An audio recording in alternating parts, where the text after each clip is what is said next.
Hello and welcome to Gone Riding. Today I'm going to be installing a brake light flasher on a 2020 KLX230.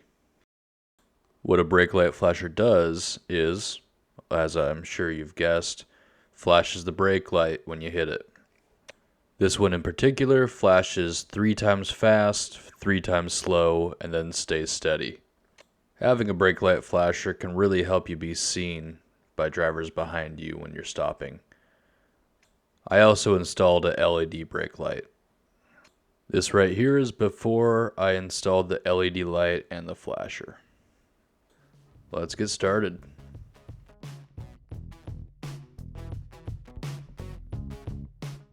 On the KLX230, the side panel is taken off with a key. You just pop it out and slide it back. We're going to need to remove both side panels, the seat, and the rear fender for this.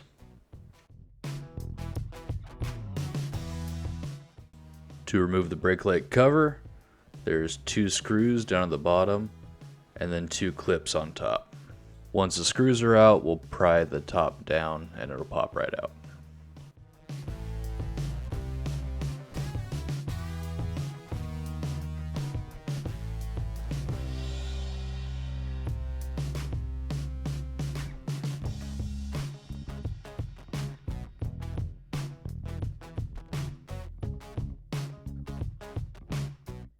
To remove the stock incandescent bulb, push in, rotate counterclockwise, and pull out. There are 2 nubs offset from each other that slot into the housing. The new LED bulb is the same size and shape and has the same layout.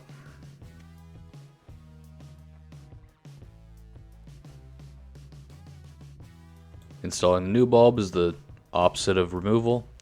Line up the nubs with the channels, press in, and rotate clockwise. We'll need to take off the right side panel by removing the 2 8mm bolts. Similar to the left side panel, once the bolts are removed, it'll slide back and pop off.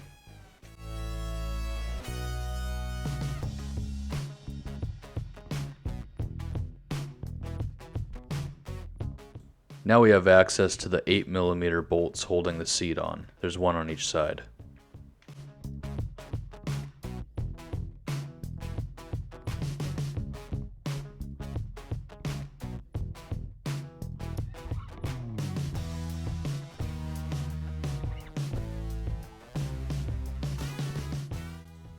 These are the bolts for the side panel and for the seat. They're the same size and length, but the bolt for the side panels has that bushing with the collar on it.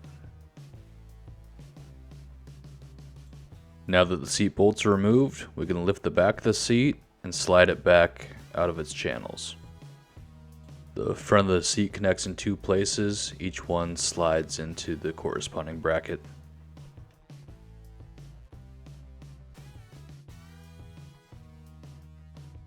At this point, I'm going to remove these 4 8mm bolts that are holding on the rear fender.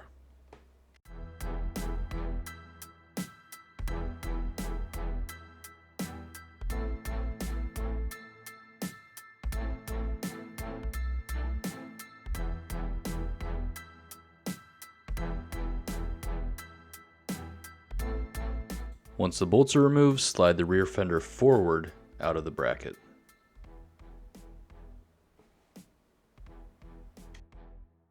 This right here is the wiring harness that goes to the rear brake light. You'll need to strip the sheathing back to expose the wires. I already made the cut. But there are 3 wires in this wiring harness. There's a yellow and black wire, which is the ground. Then there's a red wire and a blue wire. The red wire is for the running lights, so we'll leave that one alone. The blue wire is for the brake light, so that's the one we'll be splicing into. This is the strobe controller I have. It's specifically for LED brake lights. The black wire will be splicing in with our ground, and the red wire will be splicing in with our brake light power wire. It also specifies which side of the controller the power needs to come in and go out toward the brake light. Under this plastic boot is a connector. We'll pop that off to give a little more room to work with.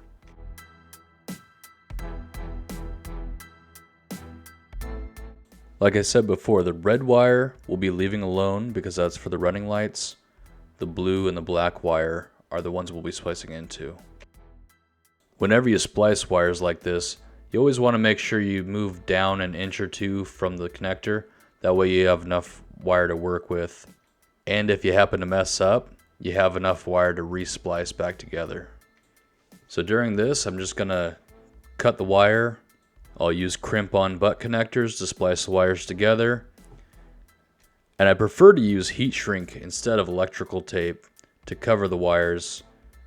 I started to go that route, but then I forgot to put the heat shrink on before I spliced the other wires, so I just went with electrical tape. When you strip the ends of the wires, you only want about a 1/4 inch showing. If you do too much, the wires will either bunch up in the butt connector and they may not seat right, or you may have exposed wire coming out of the butt connector, which can then possibly arc to metal or other wires. Once it's crimped, I always give the wires a little tug just to make sure they're secure. It is important to remember on this KLX230, the red wire on the controller is going to the blue wire on the bike. Depending on the model of the bike, this can change, so it's good to check your manual or check your wires with a multimeter.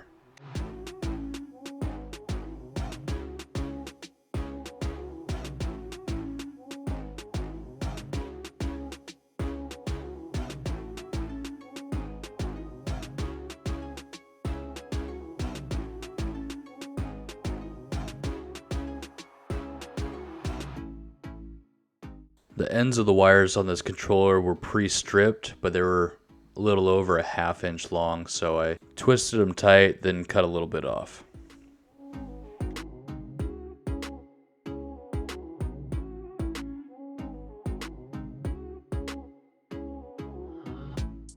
Alright, now we got a big loop with a controller in the middle of it. I'll hook this back together and give it a little test before I button everything up. So that's just the key on running lights. And this is how it looks when I hit the brakes. I've found the LED brake light with the strobe controller to be much more noticeable when I'm hitting my brakes. And I feel a lot more comfortable flashing my brakes when I'm coming to a stop.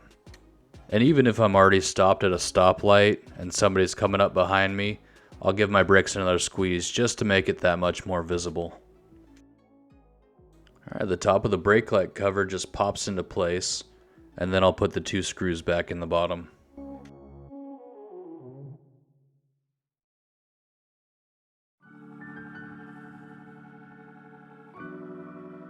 Before I put the fender and the seat back on, I'll wrap some electrical tape around the connectors, and I'll find a nice cozy spot for the controller to tuck into. That way it stays safe, secure, and out of trouble.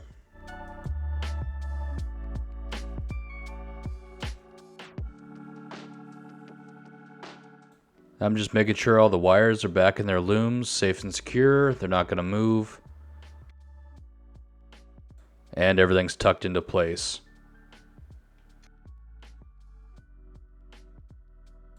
Everything would probably be fine just tucked in as it is.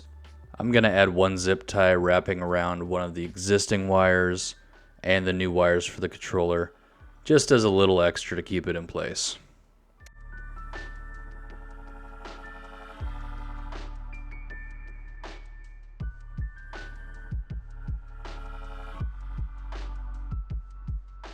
And all the reassembly is just the reverse of disassembly. For the rear fender, set it in place a little bit forward of where it goes and slide it back into the tab. Then we'll just reinstall our 4 8mm bolts.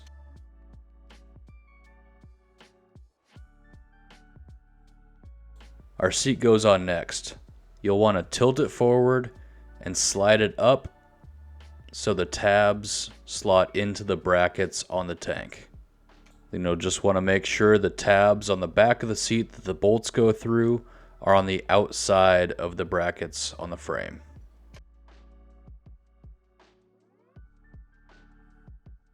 Our right side panel can go on next.